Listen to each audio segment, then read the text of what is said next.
Hello and welcome to the Storytelling with Puck podcast. We will, as always, start with a story. Burnout, a drama in 3 acts. Act 1. I have barely time to breathe, we say. Days fly by. Is it Thursday already? We get angry at our boss, angry at our colleagues, angry at our customers, angry at ourselves. We want to save the world, and we wanted to do it better than anyone. The world keeps applauding us. People seem to enjoy the race. Time slips through our fingers. It is never enough. One more coffee, one more sleepless night. There is no time to breathe. Until one day, at the worst possible time, there is no air, and the fire goes out. Act 2. The body is exhausted, the mind is paralyzed. The days drag on. We just want tomorrow to come, because maybe tomorrow we will feel better. The world moves on around us, and it's too fast. Where is the strength that was here? How did this happen to me? Stop asking difficult questions, we say when someone says, "Are you okay?" Everything is exhausting. Days and nights are a blur. Endless medical appointments, endless exams, endless prescriptions. It seems that we'll never be able to live a normal life again. We try to go back to normal for way too long, until one day we realize that normal is invented, that our normal can be invented by us. It can be anything we want, and the flame slowly reignites. Act 3. The sun shines through our bedroom window again. We spent months, perhaps years, in the dark. At the same time, it feels like it's been so fast. The days have a spark of joy again. We are again able to make a promise and keep that promise. We understand our limits. We come to grips with our traumas. We allow ourselves to pursue our desires. We learn to walk again, to relate with others, to work. We are still jolted by our relapses, but we learn to live with them. Our essence is now visible, crystal clear. Life keeps shaking us from our center, throwing us back and forth, but we know now the way back. Things keep getting out of control, but now we laugh about it all. Now our fire can heat without hurting, and we learn day after day that we can shine without burning out. 3 acts, 3 brilliant acts. Thank you so much, Carol. Before we start, a little note to anybody who is listening for the first time or anybody who has forgotten. My name is Stefano. I run Puck Creations, and I am the regular host of this podcast. If the title, Storytelling with Puck, hasn't given it away, this podcast is all about stories. 1, 2, 3 acts, 4 acts if you like, but we'll share stories, chat about stories, and see how stories fit in with the business world too. Of course, we couldn't do any of that without our wonderful guests. So let's start by properly introducing Carol Miltersteiner. Carol, can you maybe give us Act 1 of Carol Miltersteiner and tell us a little bit about yourself? Yes, thank you, Stefano. I am a writer who has recently accepted and come to terms with the fact that I'm a writer. I have been running away from that for most of my life. I was born in Brazil, in the south of Brazil, a place that is not as tropical as one would think about when they think about Brazil. And I have worked for over 10 years in the corporate world. I have worked with marketing, CRM. I have always been a straight A, overachiever student, perfectionist. And the world has rewarded that behavior for most of my life, as it does. And I kept pursuing that, thinking that was the way to go, until Act 1 happened in my life about 7 years ago. And I had my first episode of burnout, which is when you have an emotional and physical collapse. I didn't know what was going on at the time because in Brazil there's little to no awareness on the subject. So I thought I was having an existential crisis, which was also part of the deal. And I moved to the Netherlands, where I met you and some amazing people. And I thought, okay, I'm living in a first world country with a way better work-life balance, and a lot of things are better. And I learned a lot about myself in the whole process. So I thought, you know what, I'll give it another try. And I went to do pretty much exactly the same thing I was doing in Brazil, which was consulting for big, large, enormous organizations. Full-time, and I burned out even worse here. And then I understood what was happening here and what happened prior to that, because I didn't address it, I didn't treat it, I didn't understand what was going on. So what happened was I didn't actually recover from the first burnout, and then I got another one. And that took me a few years to actually start working again. And I realized that I had to rethink my whole relationship with work and with myself. And that's what I've been doing for the last 4 years. I wrote a book called My Morning Pages, where I tell a little bit of my story. I say that I wrote a book, but I actually didn't write it. I did a writing exercise that's called the Morning Pages, where you just like blurt out and write whatever you want every morning. And that was one of my best friends from recovery. And it's how I made sense of what was happening to me. And then I understood eventually that writing was not only a therapy for me, but was also impacting other people, because I realized that although we have the stats that say that in Brazil, 1/3 of the workforce has burnout symptoms, that in the Netherlands, 1 out of 6 working workers have burnout, we hardly ever hear anyone saying that they're going through it. So for me, I felt like I was the only one having a hard time, and everyone was handling everything very well.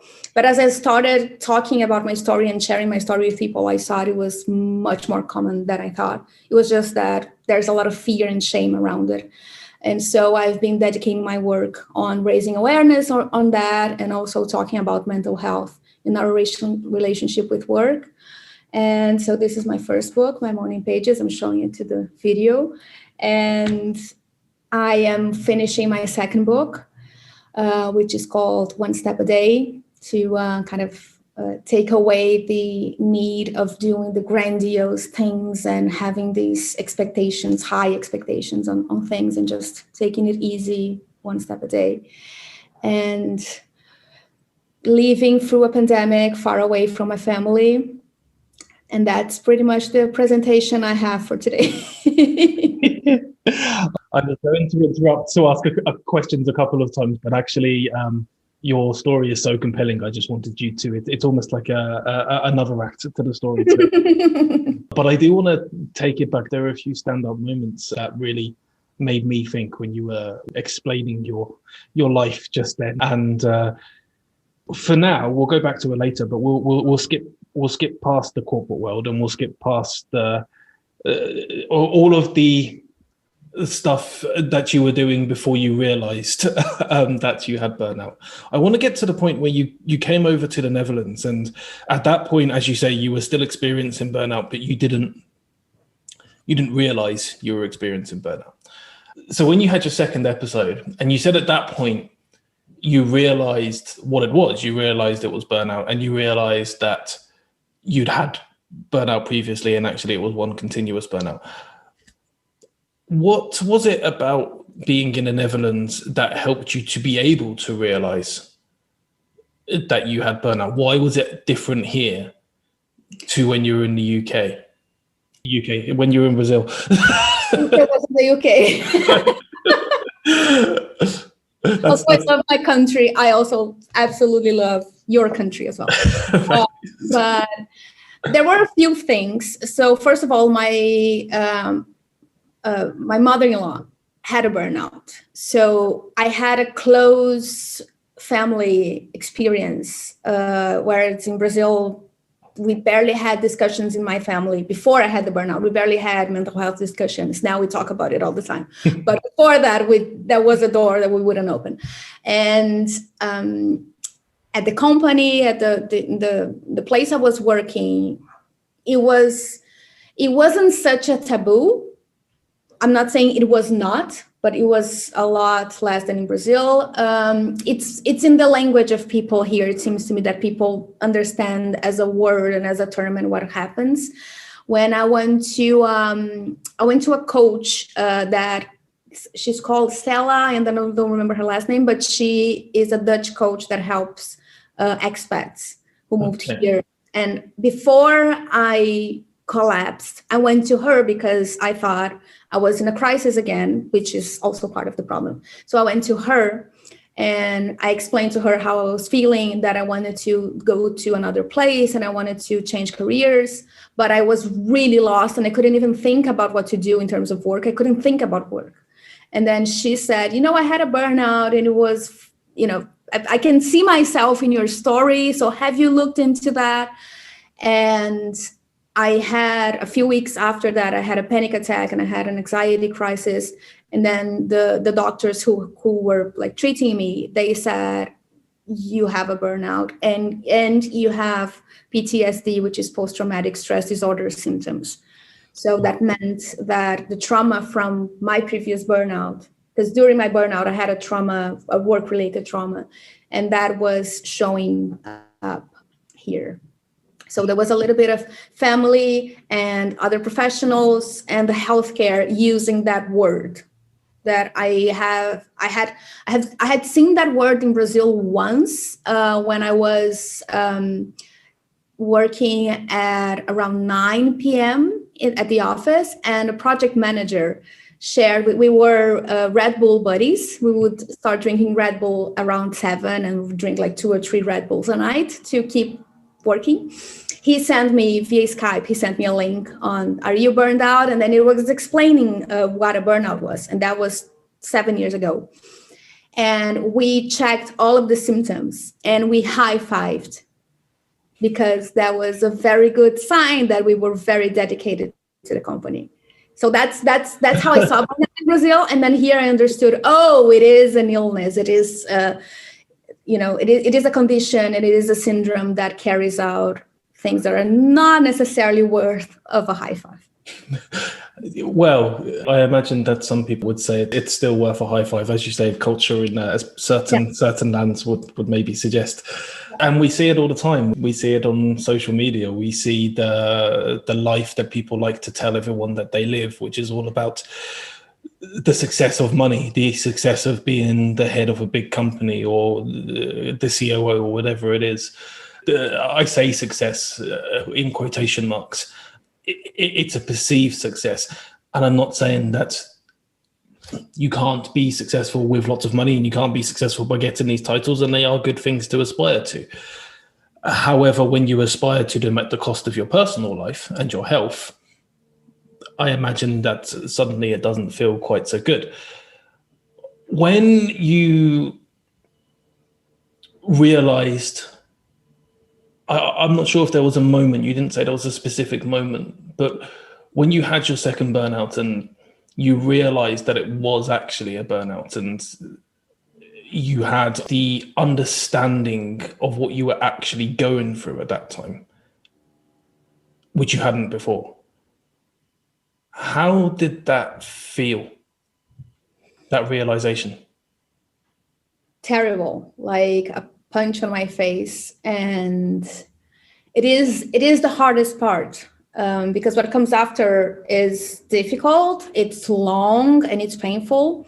But the first hit, when you finally are confronted with a diagnosis or the realization of that, is really, really heavy, because it shows, it blows in your face that you really went too far. you become aware that the way you thought things worked doesn't work for you. And you can't do everything all the time for everybody. So there's a lot of realizations and epiphanies that happen that follow that, but they're all painful. They're all about how wrong you are about everything. So you start feeling like, can I curse? Yeah. Start feeling like shit. Yeah. Like the worst person ever. Like, how couldn't I do this? And there's a lot of feelings that it's very confusing, disorienting, because then you think, okay, but that's what everyone is doing. Why can't I do that? And it's a question that I still ask myself every now and then, because I think to myself, why can't I just numb myself? So what is the basis of that question, do you think? What is it that's making you ask about everyone else rather than looking at yourself? What do you think is making you ask those questions? It's one of the enemies of presence, which is comparing. And it is looking at other people's lives, and I'm doing air quotes here, that seem that they, quote unquote, have it together with a regular job, a steady pay, and that are using their intellectual capacity to something that may or not may be contributing to a good world, but they have their they pay their bills, they have colleagues, they have like work life that is good enough for them. And I felt really awkward and terrible and weak. I felt very weak. Why can't I endure a 40 or 50 hour a week work shift in an office with people that are saying things that are not great? Why can't I endure the abuses that everyone endures? And that's the shit show of it, that you start thinking that you're the problem. And then I realized, and a lot of my work is helping people realizing that they're not the problem. Like we're sensitive to the kind of abuse and the kind of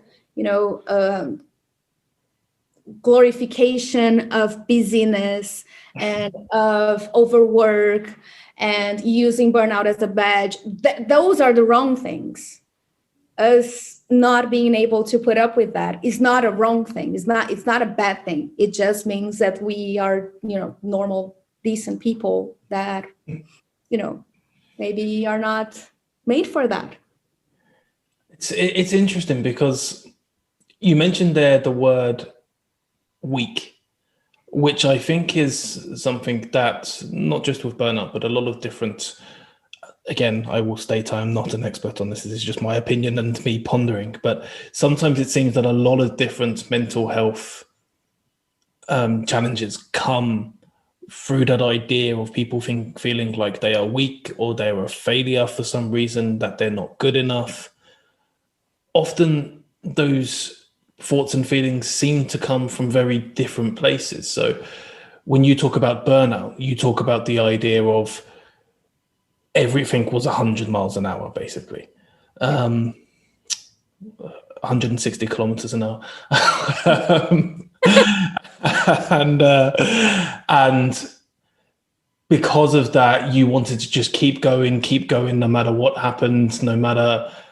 and you mentioned abuse earlier, which I will come back to. But no matter what abuse you were getting within an office or elsewhere, no matter how you were feeling, you needed to push forward because you needed to achieve your goals and also the goals of the company. And then when that wasn't possible, that's what made you feel like you were failing in some way. I feel like with other forms of mental health challenges, people sometimes feel like they're failing their family because they're not providing for them. And it's not about overachieving, it's about they feel like they're underachieving. People feel like they are the black sheep of a family. They're the ones who always get things wrong. people feel like they're the ones who deserve to be ignored. And actually, they feel like they are ignored quite a lot of the time. There's all of these different symptoms, I guess, of mental health, but often they seem to come to an almost similar conclusion of that feeling of being weak or feeling of failure. How do you, I'm not asking you to compare because that would be completely against what we're talking about, but how do you feel that works or that links, so the idea of burnout to other mental health challenges, and I guess what we can try as a society to do about them? So the reason why I started investing my time and energy in studying and writing about burnout, and also a very important disclaimer is that I'm not a healthcare professional. I'm a writer who writes about my experience and tries to translate some of research and some of the knowledge that has been acquired about the syndrome. And one of the reasons why I decided to pursue that avenue is that it's not simply a matter of the individual. And because I felt weak and ashamed, I understand that this is something that happens to a lot of people. And I really want to tell people it's not your fault. It's not a sign of weakness from you. And what I've been learning recently, more and more, is that this concept, this idea expands to the whole mental health landscape, because a lot of our suffering has to do with feeling inadequate and feeling insufficient. But all of that has to do with a world that has been put there, and a system and economic, political, whatever ideological system that is out there. And people who do not conform into that, it's too painful to not be the normal, quote unquote. And when we realize that some things are not proper or unethical, or that we don't have access to a good work-life balance, a decent work-life balance, considering all the wealth that the world has and all the wealth that we all create, we shouldn't be working this much. Like it's not right. It's not the right thing that we are overworking, pursuing so much wealth when there is already so much wealth. There's just too much inequality. I understand that point, and I'm not sure if we would be going off on too much of a tangent to go into the discussions about capitalism, etc. But there are problems whether or not you're on the side of capitalism or you're against capitalism, etc. That's not the point. The point is that individuals being expected to live up to the expectations of everybody else, both internally, but also often those internal feelings are coming from outside environments and then being absorbed. That's often what causes people to feel the feelings you were talking about, the feelings of weakness, the feelings of not being good enough. When I asked the question earlier about how you felt about the diagnosis, about actually when it hit you, your reply, completely understandable reply, was regarding almost the inner destruction and the feelings that you had of, hang on a minute, why aren't I good enough? The more you looked into it, and the more you realized just how many people had the same challenges, had the same issues, just how many people had experienced burnout, and those are only the ones who are willing to admit it. Did that change your perspective on it at all, or did it make it feel even worse? A little bit. Well, it shifted my anger from inward to outward. Okay. Instead of being angry at myself, I became angry at the world for doing that to us. Yeah. But it is a shared responsibility. When we think about our mental system or equipment, we have a part of us that is pure according to psychoanalysis, like it's pure desire, and just like we just want to fulfill what we want and what we desire. And then there's another part that is conforming to the world and the systems and the expectations of others.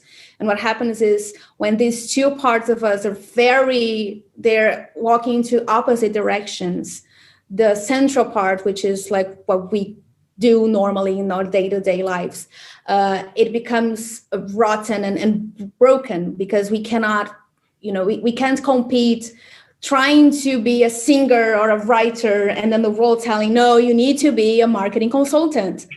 And it's so important that we're able to understand that between what we want to be and what the world expects of us, we need to find this balance that is not, running around naked in the street, although if you want to do that and it's legal where you live, go for it. But also not sit in a cubicle just because someone told you so. Mm-hmm. You need to find this balance. And as I hear... Sorry to interrupt, that actually leads me to a slightly different topic. It's all along the same lines, but some people, when I've read about this before, talk about burnout being a privilege of the rich, or a privilege of people who can say, well, yes, I'm going through all these challenges, and then I burnt out, so I left my job, and and now I'm not doing it anymore, etc. And it's kind of understandable that they ask that question, if I'm honest, because sometimes if you work for minimum wage somewhere and you feel like the only other job you can get would be just as exhausting, you can't stop and only work a few hours a week, or you can't stop and reduce your hours to 30 a week, etc. They might say, well, you call this burnout, I just call this coping with life. They might say something along those lines. I would make this clear, these aren't my words, by the way. This is just stuff that I've read.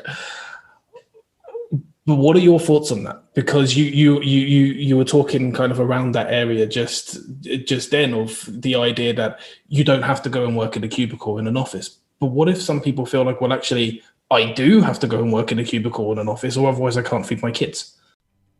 Before Carol answers that question, a reminder that you're currently listening to episode 12 of the Storytelling with Puck podcast.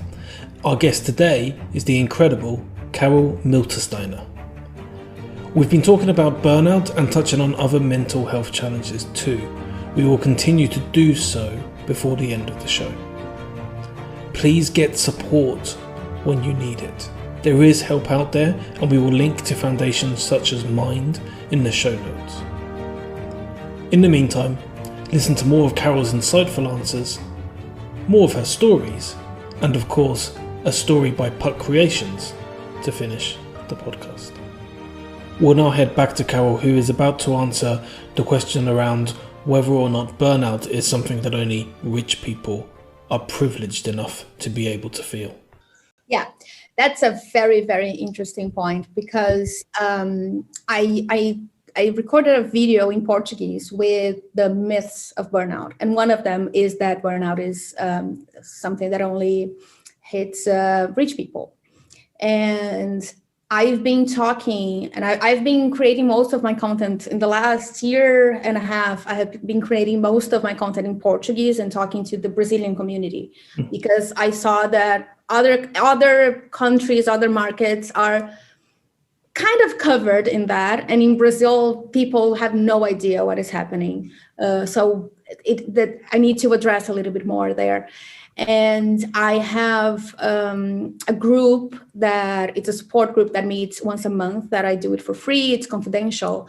And from what I see from the stories of people who follow me, who bought my book, and who I talk to in the support group, you have police officers, you have teachers, you have secretaries, you have all sorts of people that are not privileged. And also, it's important for me because I have a very decent background, financially speaking.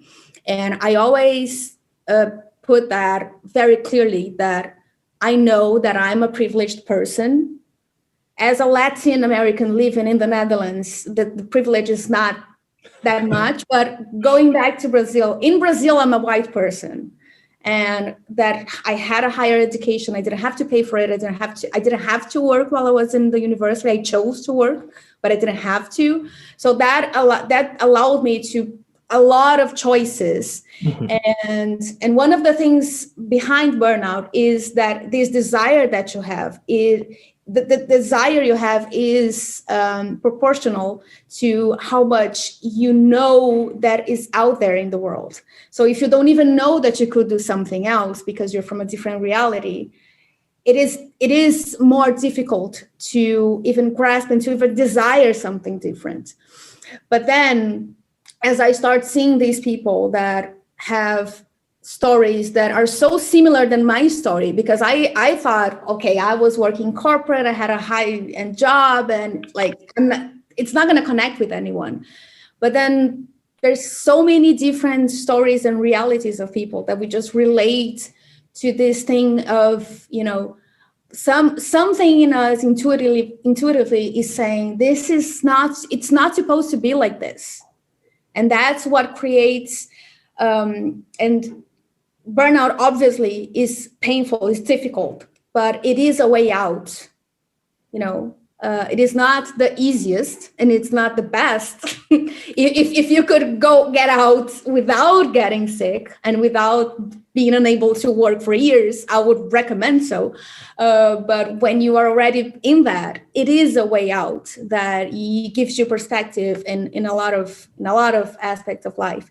And there's research showing that the burnout incidence is higher the more unequal is the country. So if you just compare Brazil to the Netherlands, for instance, the appearance of burnout in Brazil, the occurrence is twice as much as in the Netherlands. And one of the reasons is the inequality. And the majority of the people who are burning out in Brazil are not CEOs, or they are also, but they also afford better mental health assistance, and they afford good doctors, they afford medication. So maybe they can expand their health a little bit to who knows until when. And on the other hand, the people who have less access, they only get to see a psychiatrist, for instance, when they are already collapsed because the health system is not that accessible. Doesn't provide for them. So based on that, thank you, by the way, for that answer, because I think it does explain quite clearly that the idea that burnout it doesn't matter who you are, you can experience it.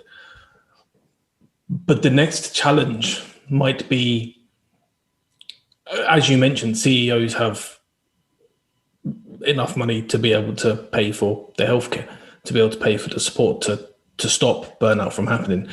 They also have enough money to step back and to stop working. And I know it's not your job to solve the world's problems, so I'm not expecting you to.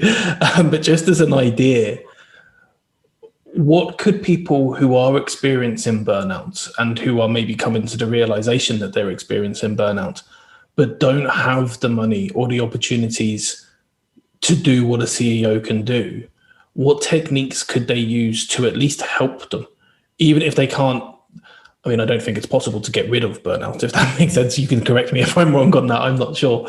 But even if they can't, completely stop it, and even if it means they're trying to balance things, but what can someone do to reduce stress levels, reduce the burden on them? Yeah, so there are a few things there. I read someone posted on LinkedIn something comparing, using a metaphor of a glass of water to burnout, that when your glass is really full and starts leaking the water, then you're burned out. And in the article, they were saying, like, you need to try to find ways of making your glass bigger. And then I commented, that's very nice that you're talking about burnout. Thank you. However, it's not about, let's change the goal. It's not about making the glass bigger. We have limits. Our body has limits. But I do understand that, using the metaphor, sometimes our stress coping mechanisms for several reasons, because of our genes or because of something that has happened in our childhood.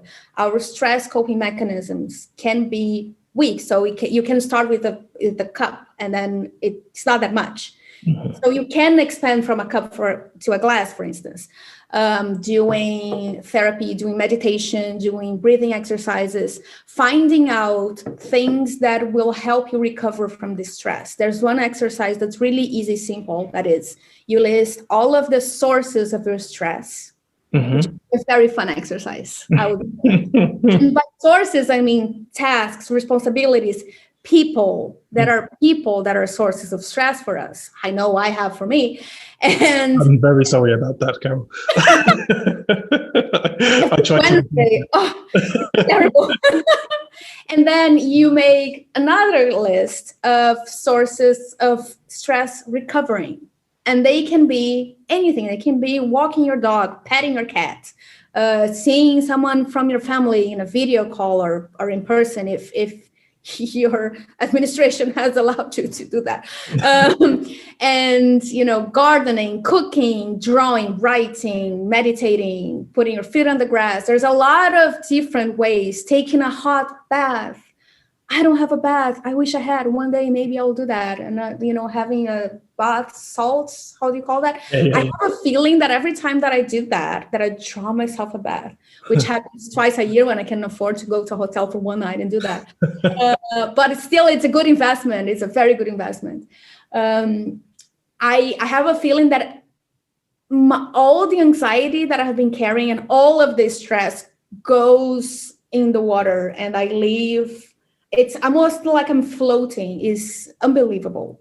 So we all have different ways of recovering from this stress. So this would be on the increasing the glass a little bit, but also being mindful of the amount of water you can fit in your glass. So if possible, the idea, if we go to the glass metaphor, the idea is to pour out some of the water and therefore not do quite as much, maybe. And again, there are lots of circumstances which may mean that this isn't possible. But if it's possible, reduce the amount of work that you're doing. If it's possible, something like stop the extracurricular activities that you're doing, maybe that the kids are doing, or maybe that you're doing, going out on the evenings out, burning the candle at both ends. If you can, you want to live and you want to have fun, but take it back a little, pour a little bit of water out. But then if there comes a point where actually the water's at a level that is the only place it can be to maintain your life and to be able to actually have a life at all, then the other techniques that you mentioned really come into play as well. So the techniques of you didn't mention this one, I don't think, but even just the simple breathing exercises, kind of meditation type exercises that really help. I mentioned that one because I meditate a lot, and I love it. But as you say, going for walks, taking a bath, all of that kind of stuff, that's where you are giving yourself a slightly bigger cup, or giving yourself, or upgrading to a glass. I'm not sure if it's an upgrade from a cup to a glass, but do you know what I mean? Upsize into a glass. Yeah. So there's almost two strategies at play at once, and you do whatever you can with both, and those things might help. Again, I know that some people might not be able to necessarily afford this, but what are your feelings on talking to people, especially, both professional and non-professional people? What are your feelings around it? It is very important, very necessary. I used to say, until very recently, I used to say that everybody needs therapy. But I also understand that there is an increasing mindset that everyone is mentally ill. And then we could just go to another episode and have a whole discussion of that. It's a spectrum, it's also like burnout is a spectrum. There's a spectrum of, you're not conforming to it is actually hurting your life and depriving you of productivity or relationships or whatever. And then there's actually an illness. So maybe not everyone needs a therapist, but a lot of people do. Mm-hmm. And maybe not everyone can afford a therapist, but a lot of people can. And there's a lot of other options. Universities, the people who study, they offer a very cheap or free assistance. There are support groups. And there is your support network, which is your family, your friends. And you'd be surprised, because I was not the kind of person that would talk to other people about my problems. I always thought that my job was to bring good news to people. So I can only bring good news to my parents. I can only bring good news to my friends. And if I go for a bad time, I will only call them after I've solved it to tell them that, remember last week that I didn't show up at all? I was actually depressed and I was having a panic attack, but I'm good now. With time, I started to learn that I don't have to wait, and that the opening up is something that we sometimes wait for the other person to start that. Mm-hmm. And because what I do now, I like burnout is within the first 3 sentences whenever I introduce myself to someone. And that is weird, but it also helps me to get to a deeper conversation. And since I started opening up to pretty much the world with the book and everything that I write about, people tell me their stories as well.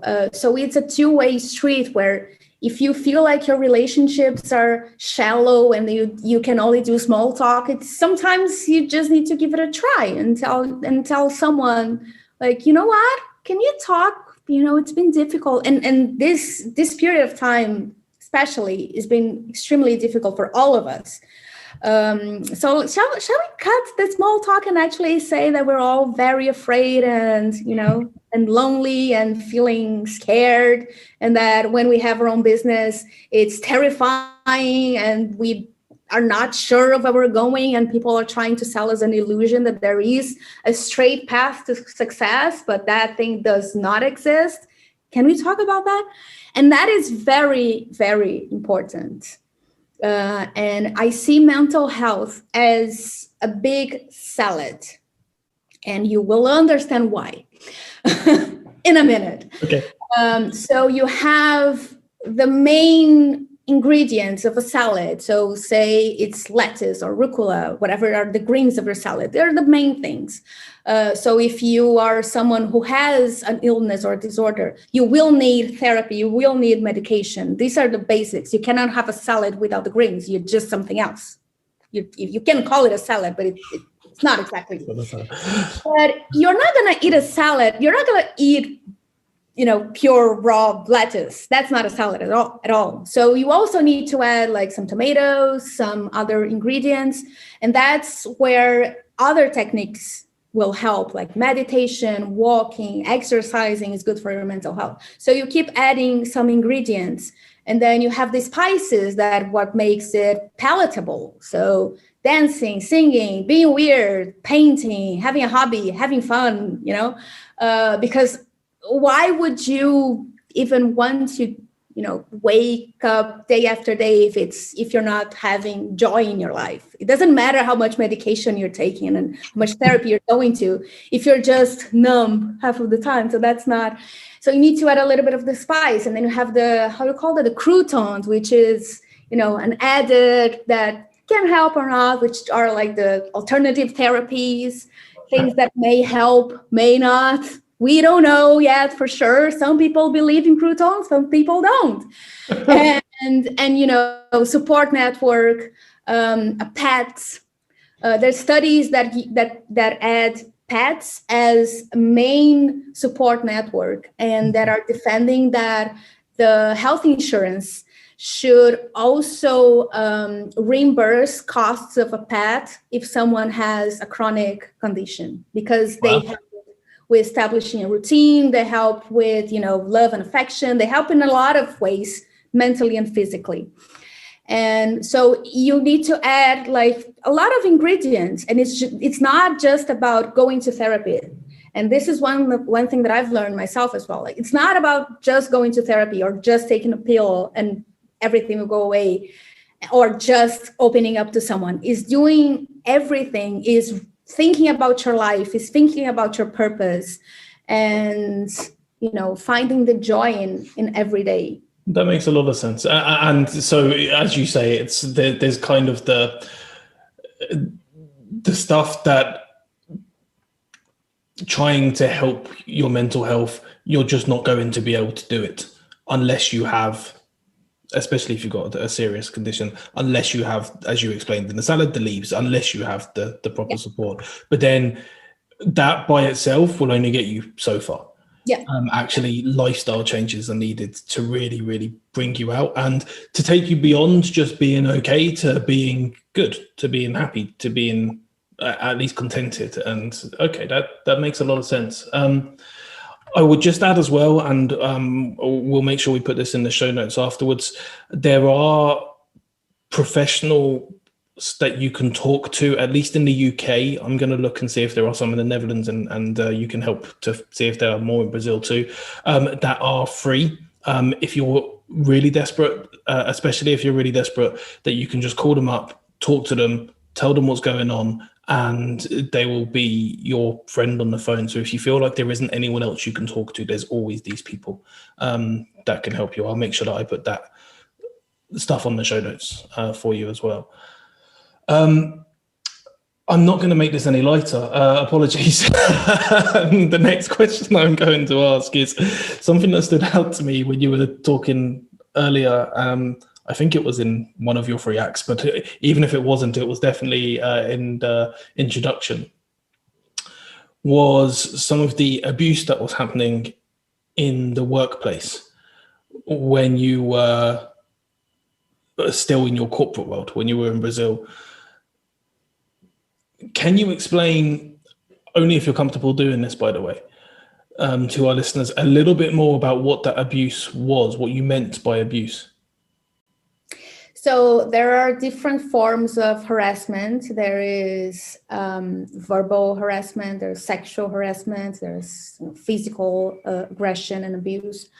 And naming those things properly and understanding what is an abusive behavior is extremely important. And anything that people tell you that will challenge your own perception of yourself, of the reality in a detrimental way, that will make you think, am I smart at all? Am I stupid? Am I crazy? Am I very incompetent? And I'm lucky that they are hiring me.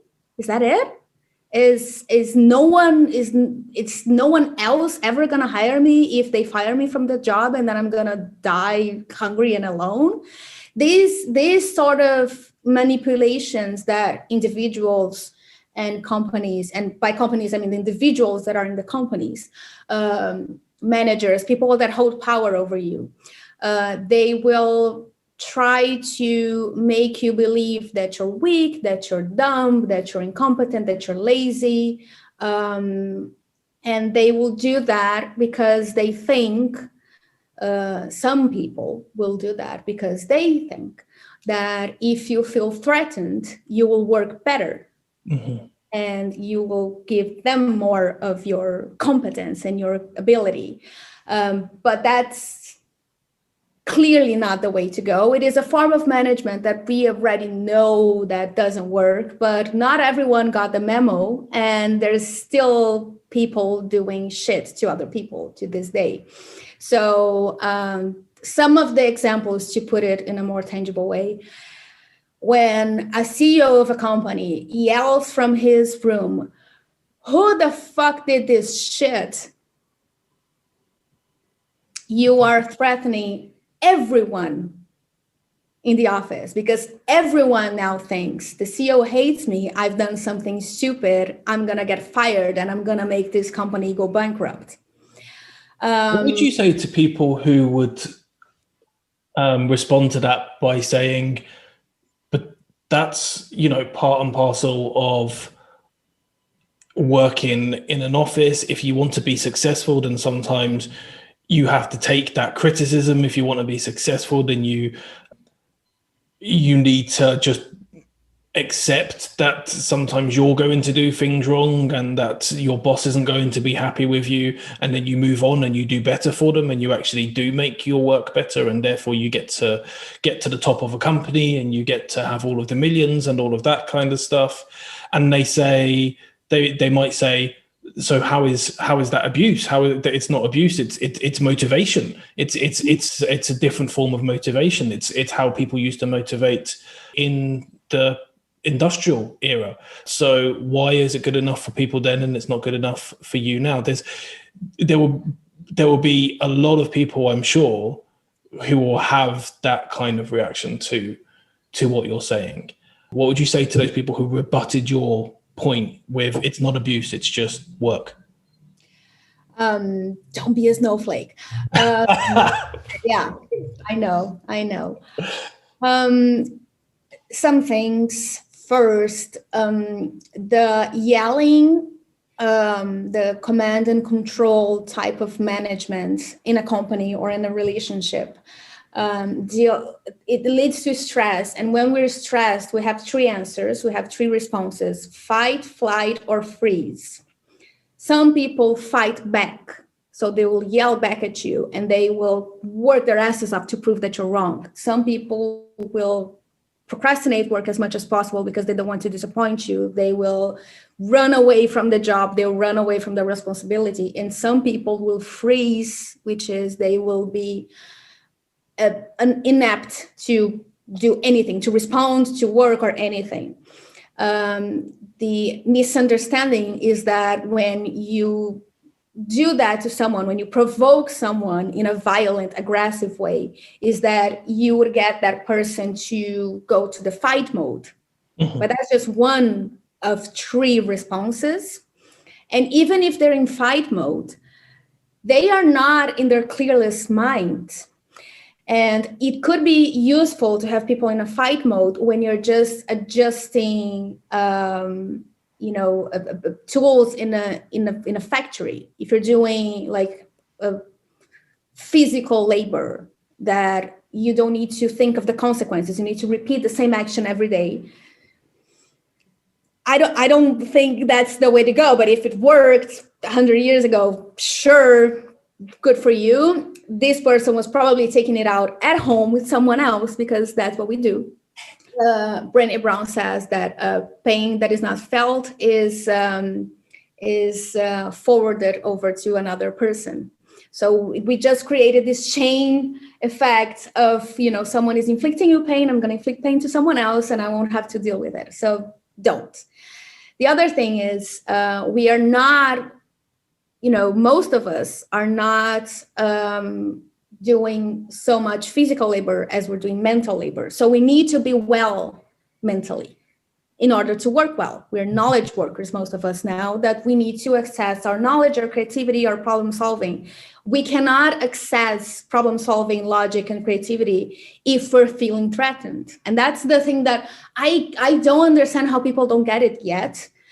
But I practice compassion and I try to think, okay, I've been reading a lot of this every day for the last 4 years. So of course I would know that not everyone is obliged to know all of it because I also am ignorant to a lot of other things. It doesn't work.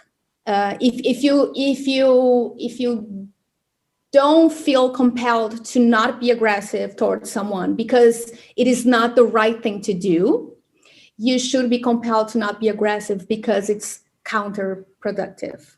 It's not sustainable. I have one quick story. Not sure it's going to be quick.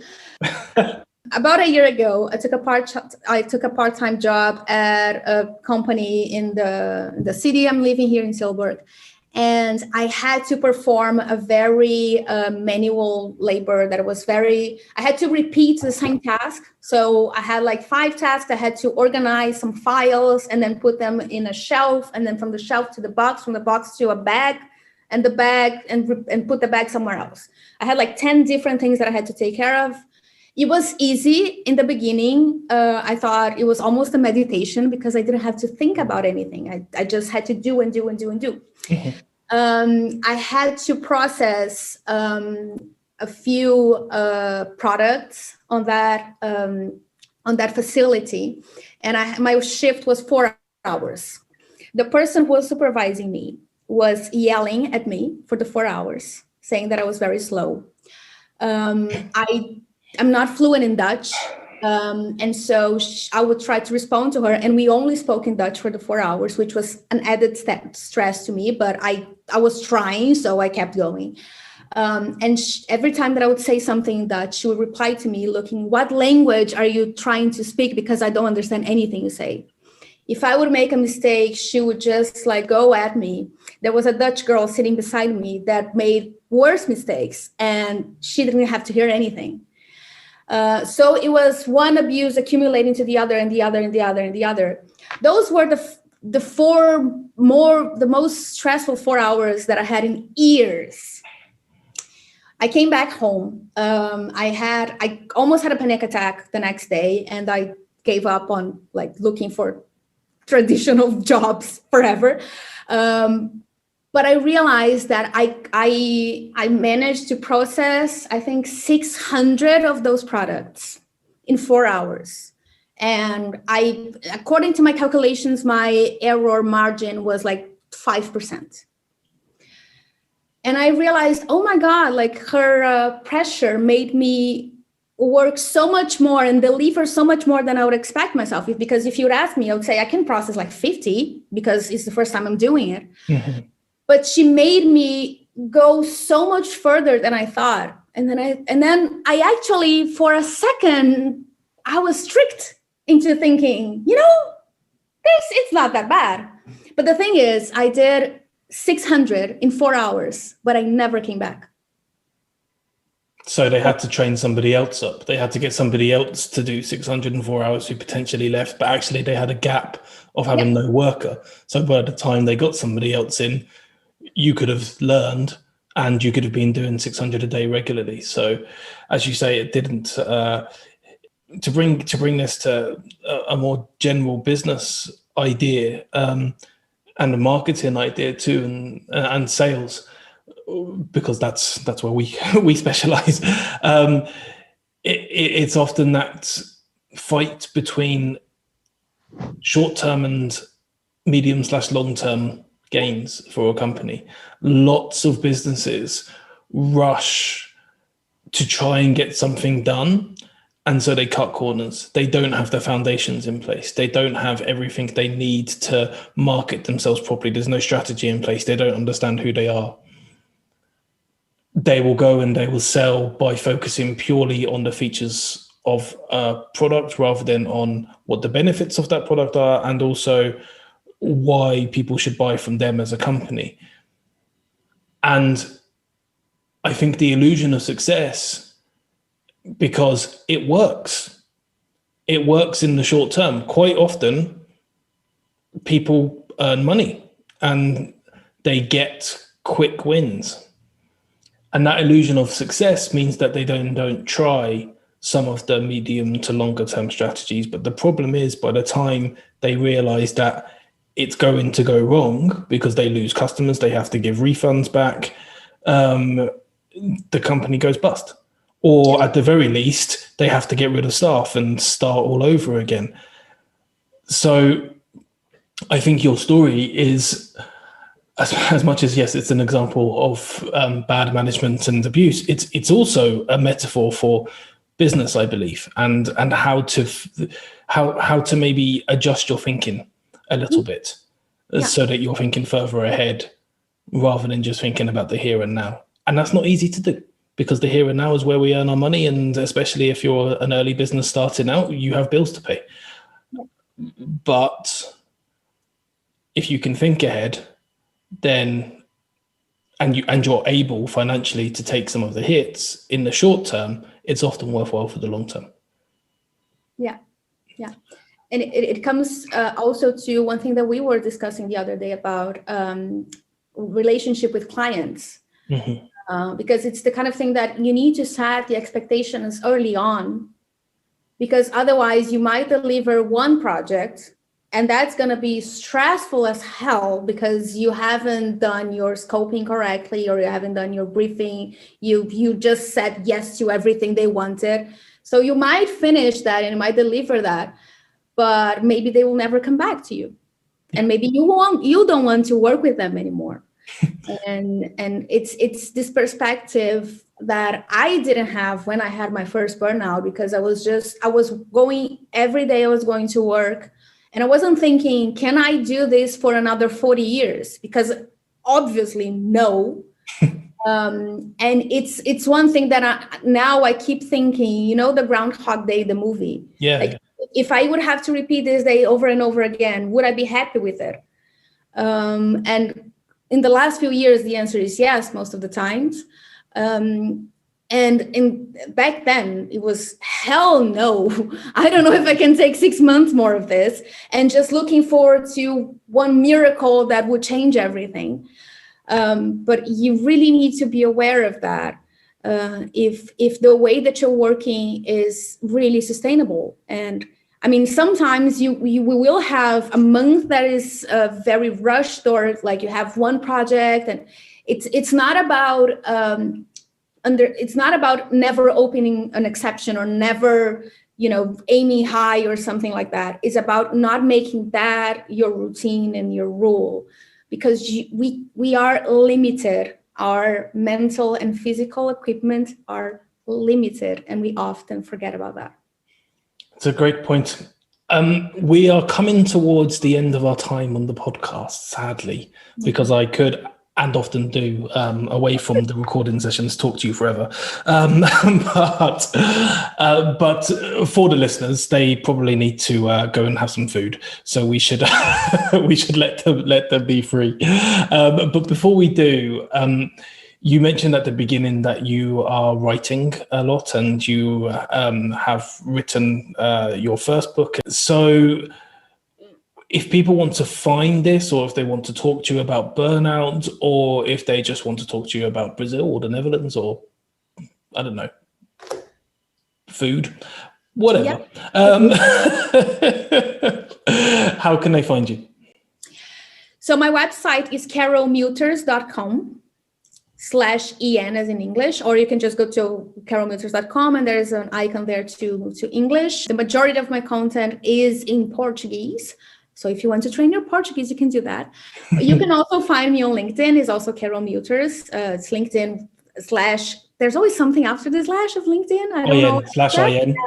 And then Carol Milters, and then you can find my profile. I post, there is the place that I post more regularly in English. I have Instagram. My Instagram in Portuguese is @CarolMilters. In English, it is @CarolMiltersWriter. In the end, last year, I have organized the first Global Awareness Week on Burnout. It was right after the Black Friday, which was very symbolic to me, because I almost had, I had a breakdown right after Black Friday, because at e-commerce, we work our asses off on the Black Friday. So I wanted to do that. And we had over 300 attendees. It was online, it was free. And we had a lot of content in Portuguese, but I also brought researchers and writers and people who have been living or studying the subject from different countries. We had South Africa, Germany, United States, Switzerland, I think. Wow. I want to say. And then this year, we're also going to I want to make it an yearly thing, 1 week dedicated to bringing the different facets that will impact on our mental health at work, the workplace itself, the health aspect, the financial, the society and cultural aspect to it. So if you want to learn more, it's burnoutawarenessweek.org. Then you can watch all the videos there. I do the streamings via YouTube, so they're all on my YouTube channel as well. And if you go to my website, you can find links to everything else, and you can feel free to text me. My book is available on Amazon and most of the places, any place where digital books are sold, my book is available. And the paperback version is available on Amazon, and it ships to anywhere in the world. So you can go there and look for my name, and the name of the book is My Morning Pages. Perfect. Thank you so much. I'm sure we'll have some people scurrying quickly to look at the show notes and click on some of those links to find you, or as you say, go into your website and finding everything off there. We will, in a second, finish the podcast the way that we always finish the Storytelling with Puck podcast, Puck Creation Story. But just before we do, I want to say a heartfelt thank you so much. I know that I sometimes ask some challenging questions, but the way you answered them, I think, will be incredibly useful for all of our listeners. So thank you so much for sharing your time with our listeners. Thank you. I'm a fan of yours, of Cyan and of Puck Creations for a long time. And I really admire the work. I loved being part of the Storytelling Week. It's the second time I think I've been part of it. I love it. I think it's really inspiring and necessary that we can connect to others via storytelling. The podcast is great. I've been listening to all of the episodes, and it's been an honor and a pleasure to be here. Thank you so much. Enjoy the rest of your day, Carol. Bye. It's not weak to feel weak, even when you're at the peak of physical fitness.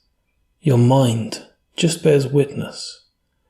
It's not a mark on your mark if you feel in the dark. When the world sees your light, it seems everything is right. It's not a pin on your pins, popping when you can't win. When your legs, so strong, collapse because something's wrong. It's okay not to be okay. It's the way not to know the way. It's not a sign that you missed the sign. It's top of mind, not loss of mind. So be aware there's someone there to help you when you're feeling scared. You're strong inside. You can fight. But it's okay not to be alright.